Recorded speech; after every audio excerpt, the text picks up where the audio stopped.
I'm Charlotte McLeod with investingnews.com, and here today with me is Chris Marcus, founder of Arcadia Economics and author of The Big Silver Short.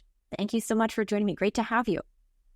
Hi, Charlotte. Great to see you again, as always. Been a little while since we caught up, although fortunately some good times in the gold and silver markets and nice rally that we've seen over the past couple months, which I'm sure we'll dig into today. So thanks for having me and great to be here with you again. Of course, I'm really excited to have you because it has been a while. But I will say, although it's been a while, you were one of the first people who I thought of when I saw silver go above $30 per ounce. So I thought now is the time to definitely reach out and see your thoughts on what's going on. So silver, I think it hadn't been above 30 in about 11 years. So my first question was going to be, were you surprised that it took so long? Oh, yes and no. I mean, I remember when we had the rally back in 2011, I didn't imagine that we would have a decade with silver sitting largely below $20 a month for most of that time. Then on the other hand, when you see something continue on year after year, it gets a little tricky to say when you're finally going to break through that, and turned out to be earlier this year. And is somewhat interesting because unlike previous rallies, I mean, in 2011, for example, we had the Fed start QE2 back in October of 2010, or at least that's when they announced they were going to begin moving that plan forward. So there was a clear driver. And here in the middle of February, we saw gold move first, silver eventually start to move as well. But a lot of that was based on, will the Fed do rate cuts? I think it was early March when they confirmed their dot plot that they were still expecting 3 more rate cuts this year. And for a couple of times, the market rallied on that, yet that's all been pushed back. And it's speculation of even would there be another rate hike? And really quite a difference from the beginning of this year we entered, where the markets were pricing in 6 or 7 cuts. And now talks of 1 and maybe 2, if even that. So it's been interesting that you would see gold start rallying then and then silver follow. I wonder if there's some degree to which when you have forces like the U.S. debt and the deficits and the Fed's balance sheet grow over time, especially gold and silver, where it's not always linear. So there's some degree that eventually there's going to be some times where you see things start to move. One thing that I didn't see get talked about as much yet, I'm not saying this was the main or entire driver of the rally yet, it was around that time when the prices started moving that we saw the U.S. Talk about seizing the frozen Russian assets, Congress moving a plan through that would give the White House the authority to do that. And actually, in the background here, I saw something last week. This was from the Department of State saying that on their Twitter feed, no less, saying Congress has given us the power to seize Russian assets in the U.S. and we intend to use it. So we've also seen what's happened with Russia and Ukraine in the past few years. Russia at one point responding after the invasion with a temporary gold backing. There's been a lot of talk about whether they might have some sort of partially or fully gold-backed settlement mechanism, and we can dig into. There was actually an interesting report that came out about that recently. So I wonder if it was a culmination of a lot of these things that have been building for a while, and then obviously China has really been at the forefront of buying gold. And I was thinking about it the last couple of days where we're seeing silver move. If I had to pick one primary reason, I think there's some degree to how high gold can get with silver just sitting there. And sure enough, we've seen, like is usually the case with silver, it is dormant for a long time, but when it moves quickly. It went from 22 to 32. I think that's about 45% in the span of 2 months. Not entirely dissimilar from what we saw back in 2020, when silver was down below $12 shortly after the pandemic started, and then a couple months later was up at 29. So moves quickly when it does, sometimes not in response to a specific reason, although I tend to think, after thinking about it over these past couple months, that the combination of a few of those reasons is what's driven us to where we are now. Yeah, I think you went in exactly the direction I was hoping you would with that, because I think a lot of people are looking at that $30 level, which has been so important for so long, and wondering, okay, so what exactly was it? And it sounds like it's more of a confluence of things that were all going on, maybe starting to build. I wonder if you could say more about the China angle, because it's something that I've been seeing a little bit about, but I definitely don't understand all the dynamics going on there. Sure. Well, I mean, the short version, China's been buying a lot of gold for a long time, and now they've really been ramping that up. We also have the central bank gold buying. And I saw recently that this year the private imports, I think, are up on the year so far 74%, up to 543 tons of gold. Of course, if you just look anecdotally at some of the stories coming out about China, we saw pictures of the mall where there was a couple 100,000 people rushing in at one point to buy gold. I try to take those with a grain of salt. I wasn't there and don't know exactly how many people, but we see a lot of stories coming out like this. Chinese people investing in gold beans, and really China encouraging their citizens to own gold. There was a report that came out about 2 weeks ago suggesting that China is now advocating its citizens to get into silver. But yeah, China has been a big importer of gold. Obviously, the central banks, that's played a big factor as well. 2022 was a record year for central bank gold buying. 2023 would have been, although it fell slightly short of 2022. And then you have in the first quarter this year was a record in terms of the first quarter for central bank gold buying. So I think people can see what gold and silver bugs, and when I say people, I mean, I think we're seeing this on a national level where countries are now realizing, well, if I produce oil and I want to store the value in U.S. treasuries, like has been the arrangement for so long, they're seeing, well, with the debt continuing to soar, deficits are getting bigger. Now we're getting that big interest expense on the debt. I think it's to the point where now, especially with what's happening with the BRICS, it's not just, well, that's a shame that that's happening, but countries are making arrangements to eliminate that from having an impact on them. So that's been a big driver. And then on the silver side, I mean, one other thing that's been out there, although this didn't change, was, as I know I've seen in some of your interviews, we have the silver deficit that has now been reported 5 years in a row from Silver Institute. I know a lot of people are wondering, or sometimes I hear the word silver shortage. I have not seen any direct evidence of an industrial silver bar shortage. So I want to make that clear, because I know some of these terms get used interchangeably. Now, with that said, if the deficit numbers are accurate as suggested, certainly the possibility that we could head towards that path is becoming a greater possibility.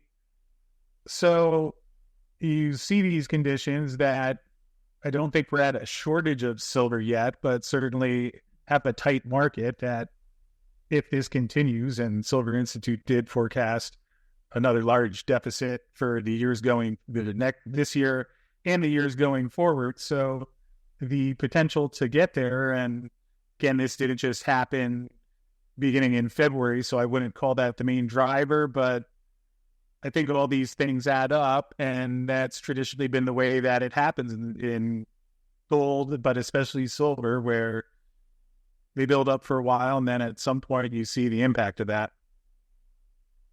Yeah, I think that makes a lot of sense. And you had mentioned the silver squeeze, and of course, I think we talked a number of times during the silver squeeze. Silver got a lot of mainstream interest at that time, and of course, then it petered off as we had those couple of years where the price wasn't doing very much. But now, we're starting to hear about places like Costco selling gold, but also, I believe, silver, at least in some cases. So to me, that's looking like maybe kind of, as you're describing, a slow and steady wake up among the general population. Is that kind of what you're seeing? Do you have any thoughts to add on terms of those, more mainstream places offering these metals? I think it's a great point. maybe I would say the beginning stages of a more mainstream waking up to gold and silver. Although, as you mentioned, the Costco thing, as I've been thinking about that more and more, is that going to change the market dynamics overnight? No, I don't think that's the case yet. If someone is wondering what does it take to get to the point where silver is and gold are more of a mainstream thing, I guess in a way almost like Bitcoin. Bitcoin seemed to get some mainstream participation. Maybe a lot of that is people who are speculating that the price goes higher more so than sound money advocate position. And I think that the Costco is the type of thing that facilitates that process. And it also reminds me of something that Zoltan Pozars mentioned, where he said it's not an event. This is a process that we're watching unfold. And I don't think it's going to happen overnight. But when you see, we talked about some of the countries that are making arrangements to go outside of the dollar, yet along the lines of Costco and other development we're seeing here in the U.S. is the states are passing legislation to try and protect themselves from the same things that gold bugs, silver bugs, the BRICS countries and others have been mentioning as well. They see the debt load. They see how a lot of it gets monetized. They see that with where things are going. Yeah, and I'll be the first to admit I was surprised that the Fed has taken rates as high and for as long as they have. Yet, I mean, it seems like a lot of groups are noticing what's going on, and the Fed at some point sure seems to me that they're going to be stepping in with QE with the amount of debt that continues to come out. And groups like the states and others are seeing that. Some of the states eliminating the sales tax, eliminating income tax on gold and silver gains. Some have talked about using gold-backed currencies. Texas and a few other states have set up depositories, and some of them are even storing state reserves in gold and silver. So I think we're seeing some of the signs of a shift that's taking place. And from all these different perspectives, timing that, when does that all unravel? That's a good question. But we could be seeing the first steps of that now. I know there's a natural reaction. People are wondering, does this mean silver's going to 50 or some number beyond that, or we're finally seeing the breakdown of how some of these things work? Let me put it this way. I'll be careful how I say this. I don't know that there's enough to suggest that we're seeing a run on gold and silver and something similar to what happened when the London gold pool collapsed back in 1968. So to be clear, I'm not saying that that's happening now. Yet, if you think something like that is eventually going to happen in a similar fashion, a lot of what we're seeing now are the signs that you would imagine when something like that is beginning. So again, to be clear, there's not enough information to know that that's where we're headed, but certainly looks a lot different than what we've seen at any point since I've been following the metals. Do you think you could maybe go into what some of those signs are, just so people know exactly what they're looking at here? Well, I guess a big one to me is that, we've seen this cycle of normally the price goes up, funds are in there buying, banks are shorting, and then it goes up for a while, and then the price comes down, and that the banks short gold and silver, and the price just continue to rise. In the face of that is certainly one of the signs. Seeing central banks turn to gold at a rate unlike we've ever seen before. Seeing what's happening out of China. India has been importing a lot of silver, although I think a lot of that is more for industrial as they're starting to ramp up some of their solar initiatives. But the way that it's traded in the face directly in the face of what the Fed is doing, those are certainly some things that are different from what we've seen before. Yeah, I think it's good to go over that because I'm so used to when I'm talking about silver to, ask about the Fed, inflation, interest rates, etc., what's going on with gold. And as you have been explaining, silver and gold as well are kind of moving without the things that you would normally see them move with. So yeah, if there was anything you would add on that point, things that are important to watch right now. Yeah. Well, I'll tell you what, the one thing that I would keep an eye on and that I mentioned earlier is that there's a reporter named Pepe Escobar who had an article out about 2 weeks ago about the plans for the BRICS to move forward with a settlement currency that I had read about before because I have someone who watches my show who contacted me and mentioned a white paper about something called the unit, which he felt was the plan that they were trying to implement as part of their move away from dollar and treasury infrastructure.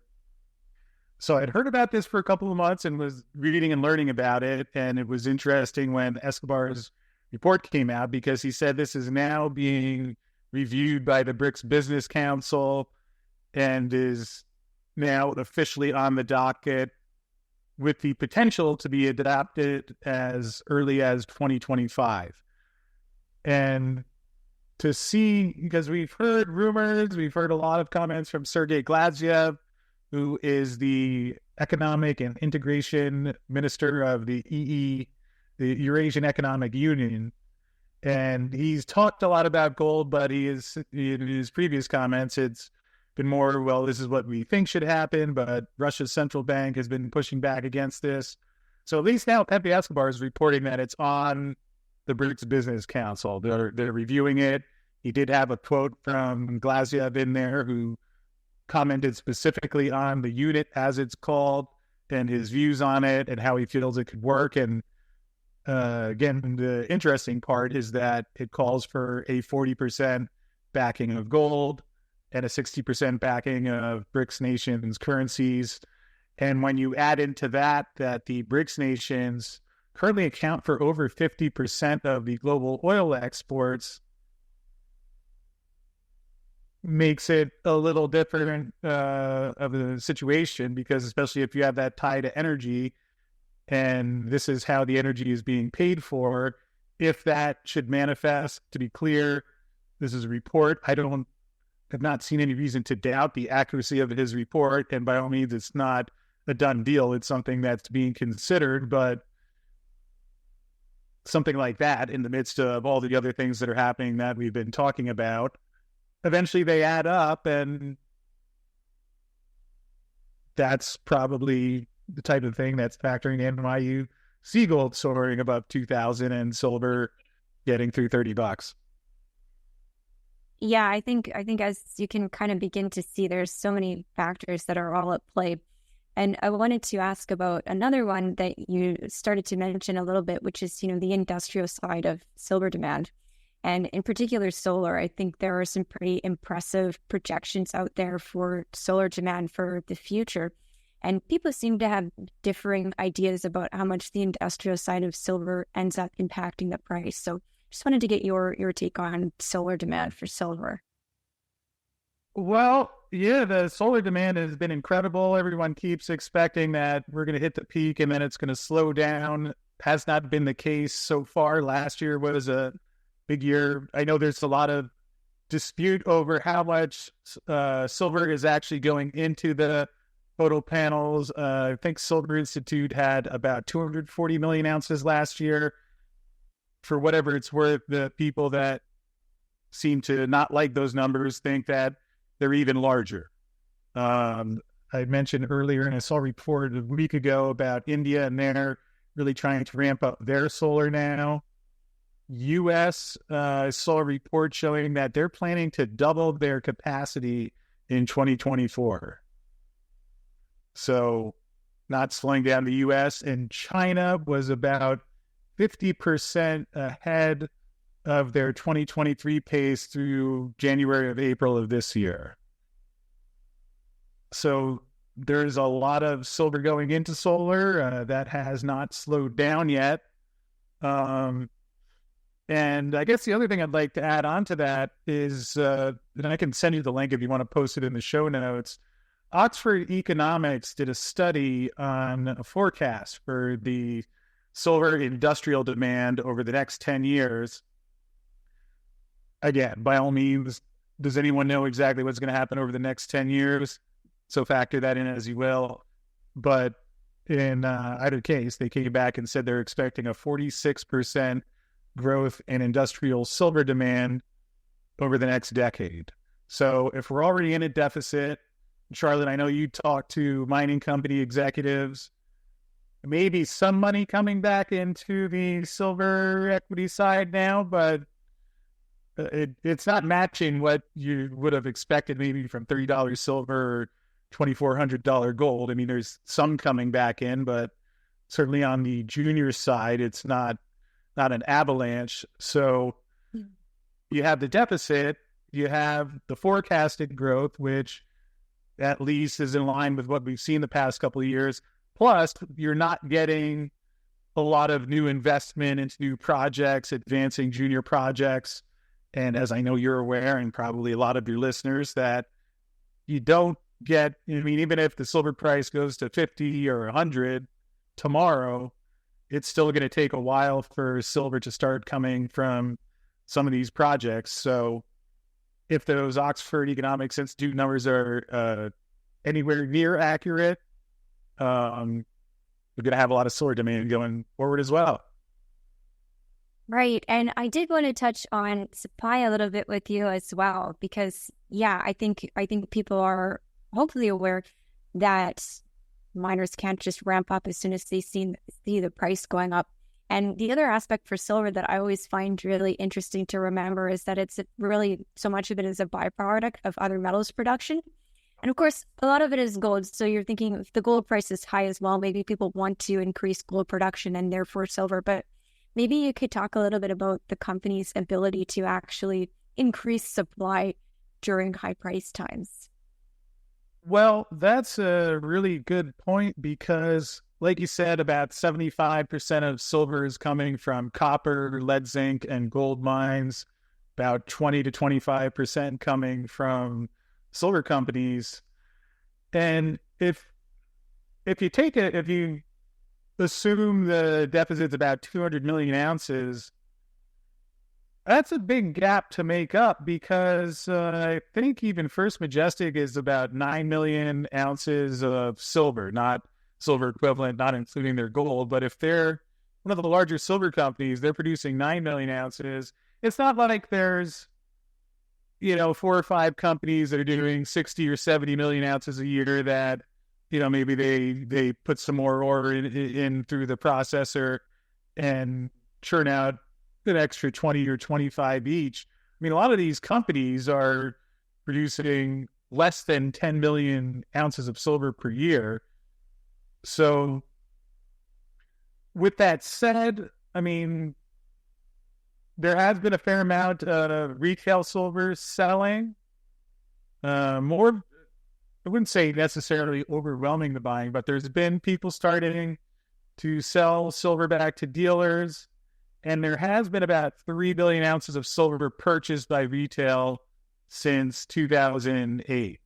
So there is silver in private hands. Some of that will come back onto the market, but for the beginning stage project, I mean, 5, 10, 15 years from when you first go out permitting and then drilling to when you actually have the silver. So yes, there's quite a lag there. If the silver price goes up, is a copper miner going to change what they do? I don't think that's too likely. So it's weird where the price is a little low, which seems to put us in a mismatch. Yet even if the price shoots up, there's still, let's say, a scenario in which that still doesn't resolve the issue. That's not guaranteed that we have that scenario, but it's certainly a possibility with the way things are lined up now. Right. And kind of going back to prices, we started off by talking about how did we get to this point? And I think what a lot of people, of course, want to know now is where does silver go from here? So we've also been talking about how it's hard to make predictions and make promises, especially when it comes to silver. But what are you seeing heading into 2024 and perhaps beyond? Gee, well, that's an interesting spot for silver right now because I was waiting to see what happens when we got to 30. And it really has been an exciting week and 2 days since that's happened because it didn't just get to 30, almost broke through to 32 the day that it broke through 30. I hear a lot of people wondering, is $50 next? And I guess the way I see it, there's parts of these past couple of months that have reminded me a bit of 2011, just where there's some days where it feels like it's almost day after day the price is going up $1. So I don't know that I would say that we're imminently headed towards 50. Does the possibility of something like that happen, similar to 2011, where a lot of the banks were caught short and got squeezed? So you do have an environment where that becomes possible. Perhaps the one thing I would caution people against is that, could it go back below 30? Absolutely. And I think it's really encouraging that it is above 30. And I think as we're recording, it's above 32 right now. But keep in mind that we've seen a lot of volatility. Silver moved $1.50 a couple of times in the past 2 or 3 weeks, which, you know, was a bigger size move on silver. So I know that's not much of the answer you were hoping for, but I mean, I think silver in the long term, everything that we've talked about is why it's still, to me, a good long-term bet. In the short term, I would expect you're going to see it pretty darn volatile. And I mean, is there a chance for $50 this year? There are scenarios in which that could happen, but I don't know that I would say that we're in a guarantee of that. But certainly with some of the things that are building underneath the surface, yeah, it's possible. I think that was quite a fine answer. I would be maybe a little bit worried if you gave me an exact date for $50 silver. So this was perfectly good answer. And I guess it's one of those things where people want an exact answer, and obviously life would be a little easier if it worked like that. I guess my background, I was an option trader, so trained to see things in the different probability buckets that they actually are, and hopefully at least that gives a few things to think about so that someone at home can look at the different possibilities and scenarios they see happening and then combine those together and make any appropriate decisions. I think so. I think it's a good way to look at it. And before I let you go, so we've gone over what's going on with the silver price, a little bit of supply and demand. It's always good to get your perspective. I definitely always learn something new. But I'll put it back to you and see if you had any final thoughts that you wanted to leave the audience with, especially because I know you're very deeply entrenched in silver and talking with a lot of people who also are. Sure. Well, I have two that come to mind. Is that if you're investing in silver, know why you're investing. If someone is an active trader of silver, then by all means, go out and trade it. If you're investing in silver as insurance against a big debt load that looks like it can't get paid off, and you're thinking that at some point the Fed is going to come back into the market, then I would say to have fun and enjoy watching the price as it goes up. But I get messages from people, they're saying, well, silver's down to $31. Is it going to hold 30? No one knows that for sure. I'll say I don't. And if you're looking at something as a long-term investment and insurance against some of the money burdens that are out there, enjoy what's happening, but don't let, because the price moved, well, it's up $2, now I'm going to pile on something just because I think it's about to explode. I would suggest to be careful about that, and whatever the reasons are for any individual person, perhaps now's a good time to review them. That can change from time to time, but keeping that in mind and not doing something just because we've hit a period of excitement. Obviously, it would have been great if we had loaded up at $22, but now at $32, hopefully some prudent guidance, shall we say. And guess just the last thing I'd love to pass along before we wrap up. I don't know if a lot of people have seen this, but actually, would you take a guess who put out a study about the impact of a gold standard on long-term pricing? And I'll give you a clue. It's the last group that you would expect to do something like this, but you know who put out such a report earlier this year? I don't know, and I'm such a bad guesser. I know I'll get it wrong, so please tell us. Well, the Philadelphia Federal Reserve, no less. So, which maybe I'll put in the category somewhere along with Costco, that just, you're seeing the perception about the metals change. As you well know, for decades, you know, there were people who really like gold and silver, sound money advocates, conservatives, and were saying why it would be better with the gold or a silver standard, and that's fine. Yet to see the Federal Reserve publishing a study specifically, does a gold standard maintain price stability in the long term? The best part is they came to the conclusion that it does. So what they do with that, maybe could someone in Philadelphia pass that along to Jerome? That would be nice. But certainly a sign of changing times that even the Federal Reserve branch is studying the gold standards. So who knows? I think that's possible. And I think there's incentive, even for the U.S. at some point, if they were inclined to do a reset and wipe out a large portion of the debt. I want to be careful in how I phrase that, not to say guaranteeing a gold standard, but does that type of thing become possible, some sort of revaluation? I continue to hear a lot more speculation about that, and certainly as the debts get bigger and the situation continues, we've heard some European central bankers talk about that type of possibility with their revaluation accounts. So we'll find out in the next couple of years, but that's where things are headed, and it's nice to see both gold and silver finally reflecting some of that, and we'll see where it goes next. Okay, I think that's a nice point to wrap up on. Thank you so much for coming on to talk about silver, and I hope to have you back much sooner next time. Well, I appreciate that. Always fun to catch up with you, and appreciate all the interviews that you do. I listened to a bunch of them, and you have some great guests on there. So again, honored as always to be a part of your show, and anytime I'll be here.